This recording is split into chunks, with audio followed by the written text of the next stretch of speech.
নমস্কার বন্ধুরা, মিনিস কিচেনে তোমাদের সবাইকে আরেকবার স্বাগত জানালাম। সামনেই জন্মাষ্টমী পুজো আসছে, তাই আজ আমি তোমাদের কাছে বানিয়ে দেখাচ্ছি রাবড়ি। চলো দেখে নেওয়া যাক রেসিপিটা আমি কিভাবে বানালাম। এখানে আমি 1 লিটার ফুল ক্রিম দুধ নিয়েছি। ঠিক 2 মিনিট পরে পরে আমি দুধটা নাড়া দিতে থাকবো। খেয়াল রাখতে হবে ফ্রাই প্যানের নিচে দুধ যেন লেগে না যায়। নাড়া দিতে দিতে হালকা সর পড়বে, এগুলো আমি সাইড করে করে দেব। সমস্ত 1 লিটার দুধটা 1/4 মেজারমেন্টে এসে যাবে, এতটাই আমি এটাকে শুকাবো। দেখো এইভাবে সাইডে যে দুধের সরগুলো পড়ছে, এগুলো আমি সাইডে ঠেলে দিচ্ছি। জাস্ট এগুলোকে আমি ভাঙবো না, আমি জমা করছি এগুলো সাইডে। একদিকে দুধ এখানে ঘন হবে, আর একদিকে সর আমি সাইডে জমা করতে থাকবো। এবং ঠিক 2 মিনিট বাদে বাদে আমি একটা হাতা দিয়ে চালাচ্ছি, দেখছি নিচে লেগে না যায়। কোনোভাবে কিন্তু দুধ নিচে লেগে যাওয়া চলবে না, তাহলে রাবড়ির রং ব্রাউন হয়ে আসবে আর স্বাদও পরিবর্তন হয়ে যাবে।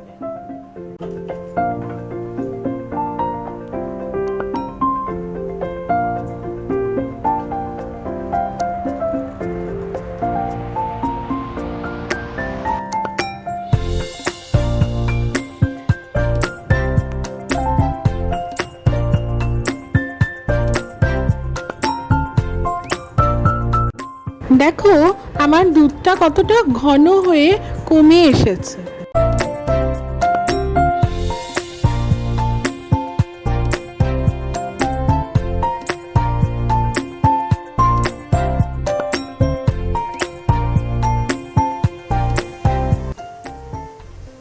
চিনি দিয়ে ঠিক মাঝখানে দুধটা ফোটাবো। দেখো দুধ এতখানি ছিল, লেভেল কমে শুকিয়ে গিয়ে এইটুকুনি হয়েছে। মাঝখানে যে লিকুইড দুধটা আছে ওর মধ্যে আমি চিনিটা মেশাচ্ছি। দেখো আমার দুধ কিন্তু অর্ধেকটাই এখানে দুধের সরে পরিণত হয়েছে।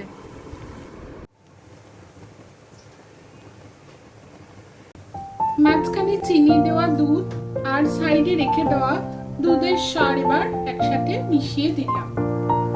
দেখো আমার রাবড়ি কিন্তু একেবারে রেডি। একটা ঢাকা দিয়ে কিছুক্ষণের জন্য এটা রেখে দিলাম। দেখো আমাদের দুধওয়ালা সরের রাবড়ি কিন্তু একেবারে রেডি। রেসিপিটা কিন্তু একেবারে দোকানের মতোই হয়েছে। জন্মাষ্টমী পুজোয় যদি তোমরা এটা বাড়িতে রান্না করে ঠাকুরকে ভোগ নিবেদন করতে পারো, তাহলে খুব ভালোই লাগবে। জন্মাষ্টমী স্পেশাল রাবড়ি রেসিপিটা ঘরে বানালাম, তোমাদের কিরম লাগলো এটা তোমরা একবার আমাকে কমেন্ট সেকশনে জানিও। তার সাথে আমার চ্যানেলটা লাইক ও সাবস্ক্রাইব করার অনেক বেশি অনুরোধ রইল। নমস্কার।